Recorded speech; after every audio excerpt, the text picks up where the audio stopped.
All right, everybody, welcome back for another deep dive with us. Today we're going to be looking at something Oh, yeah. pretty interesting. I'm excited for this one. Yeah, this is Begin with One's Why Yes. by Shawn Wondunna Foley Wondunna Foley. from January 1st, 2025. It's a good one. And I think a lot of our listeners can relate to this idea of, feeling kind of lost. Yeah. Maybe a little directionless and That's for sure. wondering, like, what am I... Around the new year, too. Yeah, what am I doing with my life? Yes. What's my purpose? What's it all about? Yeah, what's it all about?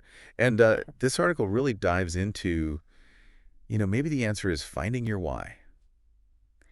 Yeah, I mean, it's right there in the title, right? Yeah, well, and he's very Right. to the point with that title. Yeah. But it's interesting because he goes a little bit beyond just your typical, Yeah. like, rah-rah, Yeah. motivational. Yeah, like 5 steps to finding your purpose. Exactly. It's a little more mystical than that. It is. And I Which I appreciate. I really like that about it. Yeah. So, when we talk about, like, this concept of the why, Yeah. I mean, what are we really getting at here? I think he's talking about something deeper than just, what you like, what your hobbies are, what you're good at. Oh. It's like, what makes you tick? Okay. What are your core values? What do you get up for every morning? So it's more than just like, I like baking, so my why is to open a bakery or something like that. Yeah, like that's part of it maybe. Right. But it's got to be more than that. Okay. Because like you said, like 2 people could want to open bakeries. Right. And that could come from totally different places. Totally. Yeah. One person might be all about, Right. bringing joy to people and creating amazing Beautiful culinary experiences. Right. And the other person might be like, I want to make $1 million. Yeah. And I think a bakery is the way to do it. Yeah. Those are 2 totally different whys. Totally. And I imagine that's going to lead them to Completely different outcomes. Yeah. Different experiences. And probably different bakeries, to be honest. Probably different bakeries. Yeah. Yeah. Totally. Yeah. But then, that begs the question for me, like, how do we uncover our why? Right. Like that feels... That's the $1 million question. That feels like a really big question. Well, there are a lot of frameworks out there. Okay. You might have heard of something like the Ikigai, which is a Japanese concept that looks at like what you're good at, what the world needs, what you can be paid for. Right. There's also Simon Sinek's Golden Circle. Yeah. Which starts with why and then moves to how and what. Right. So it's almost like reversing the typical thought process. Yeah. But I feel like with all of those, it still comes down to a lot of introspection and like self-reflection. Yeah. And kind of looking. Yeah, you got to do the work. Yeah, looking inward. You got to do the work. Yeah. It's not just going to come to you. Right. And looking at, what motivated you in the past. Yeah. What really got you excited. Like, what are the patterns in your life? What are those things that really lit you up? Exactly. Yeah. And then Wondunna Foley goes on to talk about this idea of trusting the universe. Yeah. Once you figure out your why. Right.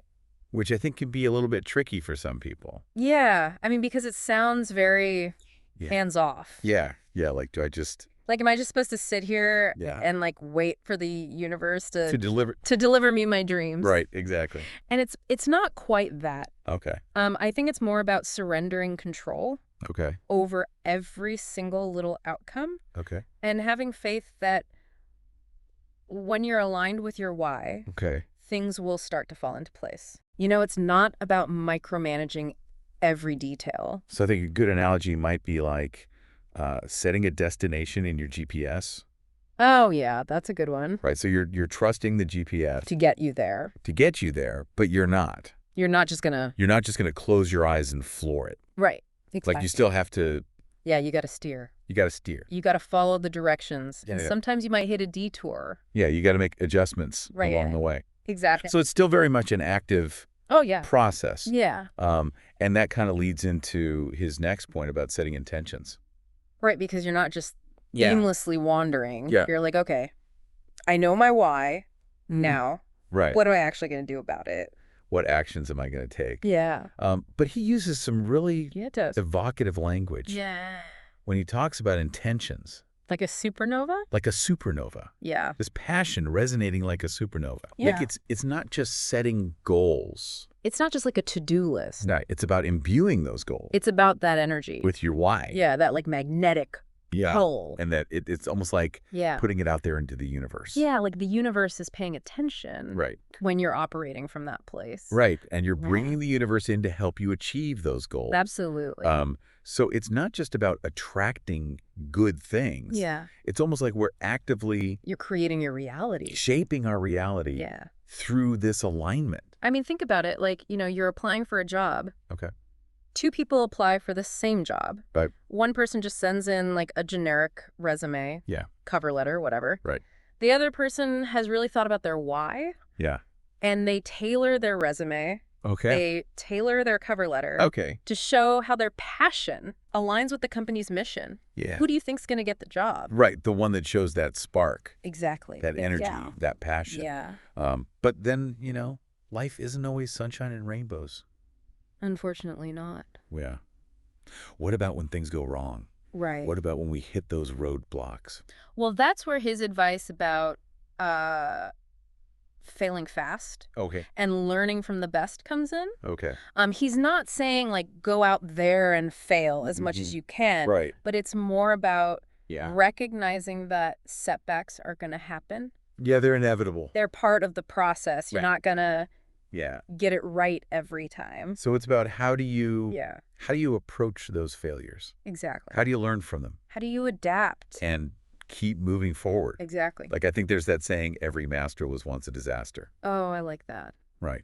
Yeah. So it's not about being afraid to fail. It's about embracing it as part of the... It's a stepping stone. Yeah, as a stepping stone. Yeah.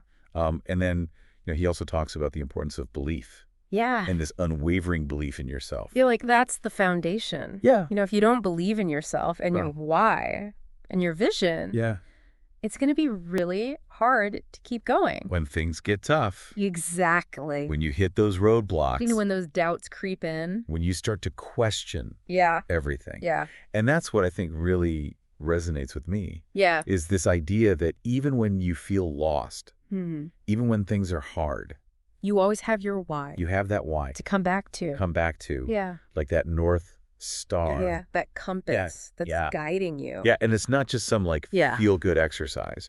It's really about... It's about action. Yeah, and it's about informing your decisions. Yeah. Shaping your actions. Absolutely. And ultimately leading to a more fulfilling life. Yeah, and it's a journey, right? Yeah. It's not a destination. It's not like you find your why. Yeah. And then... You're done. You're done. Right. It might change. It might evolve over time as you evolve. Yeah. But it's about staying connected to that inner compass. Is that feeling? Trusting the process. Yeah. And never stop learning and growing. Couldn't have said it better myself. So I think that's a pretty good place to wrap up this deep dive. Yeah. I hope you found it as thought-provoking as I did. Me too. But I want to leave you with this one question. Okay. If you could design your ideal future, knowing that your why is the compass, what direction would it point you in? Oh. And what steps that's a good one. Can you take today to align your actions with that purpose? I like that. So think about that, and we'll see you on our next deep dive. Bye, everybody.